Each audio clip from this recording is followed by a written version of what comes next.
welcome back to another season of Face Off, our lacrosse pod here on the State Champs Network, along with the coach, Greg Durham, the head man at Orchard Lake St. Mary's. My name is Sean Baligian, and Coach, first let me say this. I'm so glad we get a chance to do this again.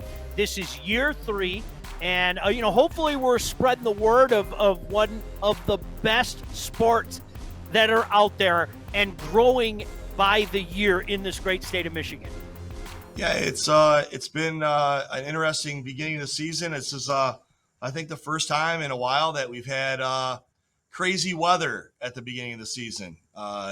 We've already played 5 games. That's probably more than most teams in the state of Michigan. But we've had some I don't think we've had good weather for any of them. We started out with Brighton. I think we had a little rain that night. They have a really good team. And then we ventured out that weekend, Saturday morning, out to Rockford. It took us 3 hours to get to Rockford because they had that ice storm / snowstorm. The bus was doing like 25 miles an hour the last, 30 miles. Wow. It was treacherous. But we got a lot out of it. It was a great experience. And, we played some games in the weather again here and there, but like you said, the season's off to a start. It's nice to play. You don't have to worry the COVID era is over. We're just kind of moving forward, and we get the chance to play just lacrosse and just be ourselves and have fun. So yeah, and you know what? I mean, that's the good thing looking ahead this week, at least in our general vicinity. We are broadcasting just outside of Detroit, both of us. The weather looks good this week, a little rain, but the temperatures are going to be up because, Coach, I think that's been one of the storylines that we've joked about the last couple of years doing this is early in the season. When you're talking about games in late March, when you're talking about games in early April, so often you can get that 30-degree day, that 35-degree night. Boy, it's nice to see some of those warm temperatures out there. Let's put it mildly.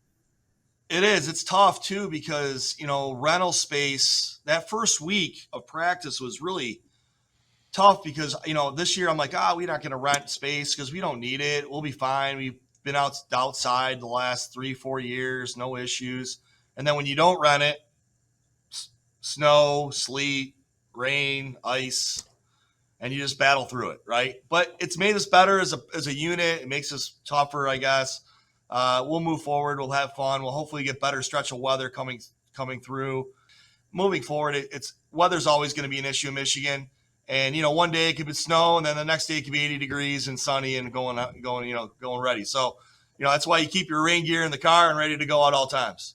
You got it. Hey, one of the things we like to do on this show is obviously talk about the great game of lacrosse and really go to every corner of the state that we can. Greg, you've been fantastic in reaching out to some of your fellow coaches out there. I know that's one thing that's not going to change this year. Moving forward, we're going to have an opportunity to talk to different coaches from all over the state as this great game continues to grow. And we want to give a special shout out because I think this is fantastic. And we've been fortunate, Coach, to do this in hockey for a few years. And I believe we did this once in lacrosse, but we're doing it again, thanks in part to your efforts and our friends at Warrior Lacrosse. We are going to be sponsoring the Boys Player of the Year. And to me, this is one of the cool things, Coach Durham, about doing a show like this, and I can't thank Warrior Lacrosse enough.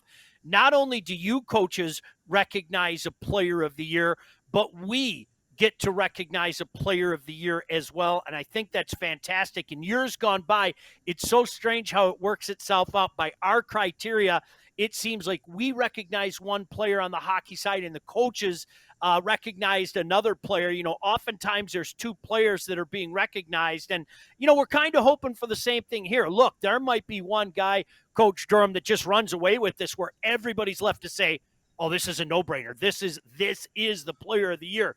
But with the plethora of talent out there and the different criteria that is used, what we want to do with the Warrior Lacrosse player of the year is do a little something different. And I know you're going to be a big part of that. And I know you're excited to recognize some of the great players in this state.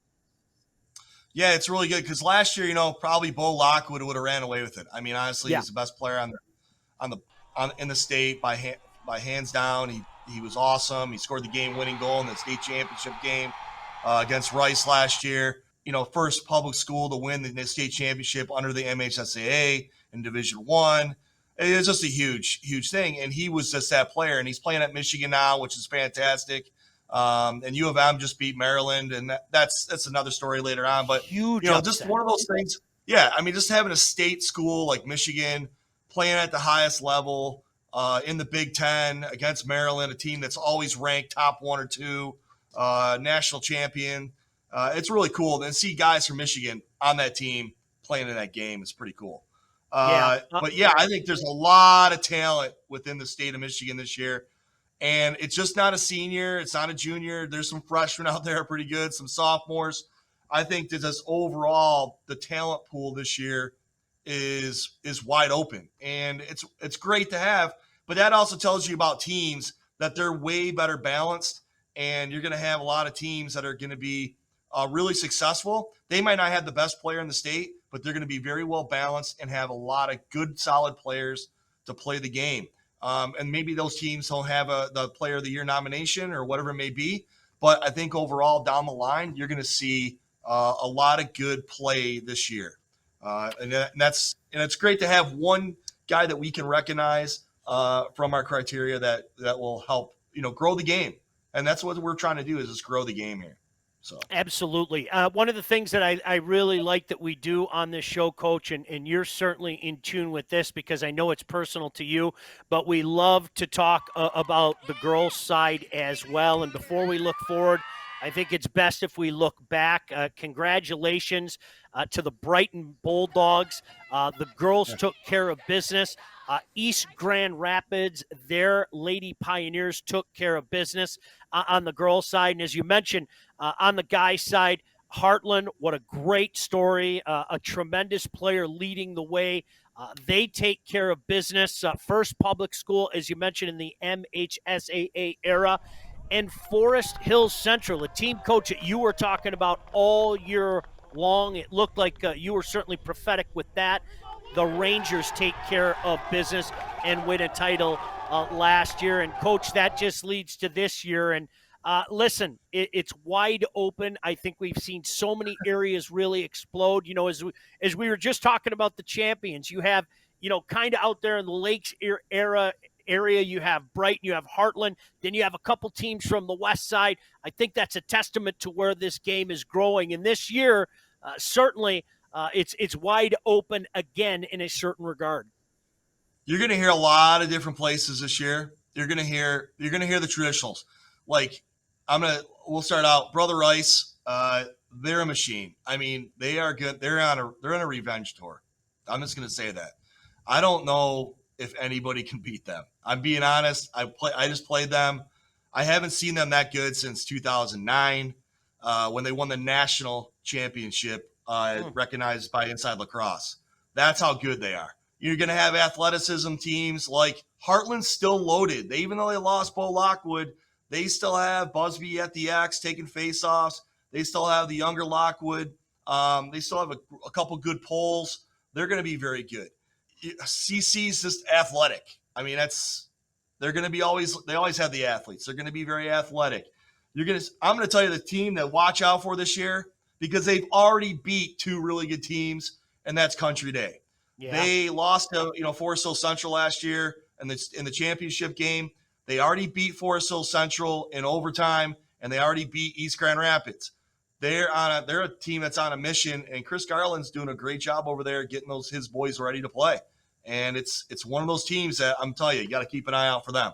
Then you have your traditionals, the Clarkstons. A team I think on the lookout is Grand Ledge. I think they have a really good player there. That's somebody I think we're going to be bringing up eventually down the line here. You're going to have just a ton of other little teams like Okemos is going to be solid. I already mentioned Brighton. They're back on they're very athletic. Rockford really kind of impressed me.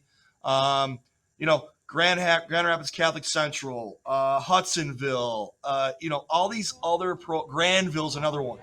All these programs that are kind of outskirts of Grand Rapids and Metro Detroit, I think they're going to be kind of break the ice. The girls teams, the girls are still going to be the usual suspects. I really like one team I really like because I really like their coach. He's young, he's energetic. Steve Shemke, who was a former player of mine a long time ago when I coached Michigan Select U15. He coaches at Mercy, and I think Mercy is really going to be on the uprise this year. I think we see some great things from them. EGR is going to be just as good. Country Day again for the girls' side. You're going to see Forest Hills Northeastern. You're going to see Brighton again. Brighton lost a ton of players, but there's a lot of younger players that I've seen they're going to be good. Even your alma mater, Livonia Stevens, Livonia United, is going to be in that hunt. They got some really talented players. I know that team because obviously my daughter plays for them, but they have a lot of talent. They have a couple girls going Division One, and I'm like, wow, this is a pretty good team that they're going to be reckoned with. And they'll play Brighton for the KLA, but I think they'll be in that mix. But they're really good, and there's a couple really good players, girls players out there. I know one girl from Salem, Milena Cotter. She just committed to Syracuse. I mean, that's unbelievable to commit. Yeah, huge from Michigan. I mean, a midfielder from Michigan. She's a super sweet girl, really nice. I met her a few times. She's just so talented and so humble. Just a great kid. So you're gonna hear a lot of these things, I think, this season from all over the spectrum. But overall, I think the game of lacrosse just keeps growing and keeps getting better. My only worry is that we're gonna have not as many JV teams. I think some of the teams that traditionally have a ton of kids coming out are struggling to fill their JVs. And one program in specific is Clarkston this year. I think they still have about 35 some kids, but to see them not have a JV where maybe 5-6 years ago they had 3 teams. And so I don't know what's happening within the culture or just the way the kids are today. But I know many teams are losing JVs because the kids are finding something else to do. They're doing something else, whether it's the growth of other sports like rugby or some other sports like that are coming. Or men's volleyball, I think, boys volleyball, I think, starting to grow. It's not an MHSA sport yet, but you see kids getting taken out from the traditional, maybe lacrosse season or baseball or so on sports where they're going to try some other things. And that's good for everybody. It's good for sports all across the board. But, lacrosse is going to take its lumps. Yeah. But there's some other things too. It's growing. Like I said, it's getting better and better, and it's great. Well, one of the things we like to do on this show is not only tell you about some of the big games coming up. This is our inaugural show, and we'll be talking about some of the big games on the docket next week and all the way leading up to the championship. But Coach, I always love to ask you questions. You mentioned Country Day. I believe they're off to a 5-0 start. You have 5 games under your belt at Orchard Lake St. Mary's. Is there a benefit, pro or con, I should say, to just coming out of the gate with a bunch of games? Because, you might be at a point where maybe this team's got 1 or 2 games going and maybe the schedule's backloaded. As a coach, do you want to come out of the gate and say, hey, let's go, let's get 5 games. Doesn't matter if this team has 2, whatever, we got to get going. Is there a benefit one way or the other? It's kind of funny you say that because I've actually kind of second guessed myself a little bit. For years, I've always played this type of schedule. I've always opened up with Brighton. We always do. I have a great relationship with Jim Carl. He's a fantastic coach. They have an awesome program. I love playing them. They have unbelievable facilities. It's just one of those things that, I've always done. I don't know if I'll do it again just because of weather. I might wait another whole week because we really only had 5 practices total before we played them. So you really don't have a lot of time to get things in. I don't think we had a clear put in. Now, my guys understand it, but I mean, and we also, the other thing is injuries at the beginning because I have kids that at St. Mary's, we have a pretty good hockey program, and a lot of my guys play hockey. They're coming off the hockey. They get they have the land legs don't work as well as the ice legs. And they start, they get a little sore and they're not used to running. And this happens every year. So I might have to maybe change the way I do schedule, maybe change it, wait another week. But I don't mind playing early games because you need to get experience. And I think in order to make the long stretch, you have to get experience. And here's the deal with me. I don't care if we win the first game. I want to win the last. Sure. And that's what we tell our guys. It's all about the last game. It's not about the first game. It's the last one. Can we win it? Can we get to that point?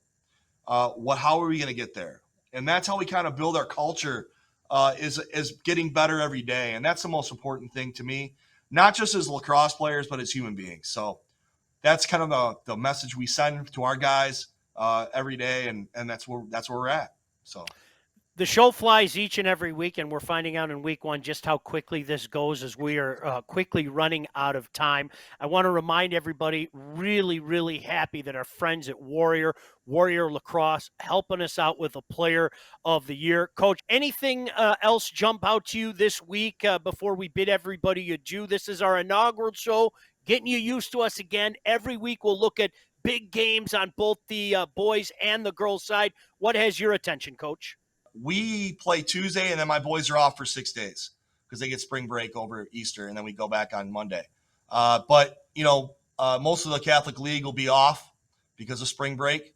And then all the other schools had their spring break last week, and they're regrouping, and they're getting rolling. Like the Birminghams and the Troy Athens and Troys and Clarkston and all those. They got spring break behind them, and they should be able to move forward. So I really look forward to a lot of those public school games, really good programs. I know Heartland's playing some people. Brighton's playing some good schools. You should be able to see a lot of those games develop as we go on. And then when we get back for spring break, we'll probably see a lot of teams with 3-4 games under their belt. So really looking forward to it. That's one thing we're going to do. We're going to talk about top players. We're going to talk about top games each week, just kind of refamiliarizing you with us and, well, us with you as well. Coach, best of luck this week. Always a pleasure. I'm so glad you could do this again. I want to thank Warrior Lacrosse again for being a part of this. We can't do this without our fantastic sponsors, and tip of the cap to Warrior. Kevin behind the scenes, John behind the scenes. Coach, look forward to doing this every week, taking us up to the championship in June. Nice to see you again, my friend. Let's do it again next week. Same, Sean. Good seeing you, buddy. We'll talk soon. For the coach, the head coach at Orchard Lake St. Mary's, Coach Greg Durham, my name is Sean Baligian. Until next week, thanks for checking out Face Off here on the State Champs Network. State Champs Face Off is presented by Lawrence Technological University. Be curious. Make magic. Visit ltu.edu. Face Off is also brought to you by the Michigan High School Athletic Association, promoting the value and values of educational athletics. The Michigan Army National Guard, a proud sponsor of the MHSAA. Warrior Lacrosse, Michigan-based, Michigan-built. Visit warrior.com. The Detroit Athletic Club Foundation Male and Female Athlete of the Year Awards. Who will be this year's award winners? Find out live June 5th, only on the State Champs Sports Network.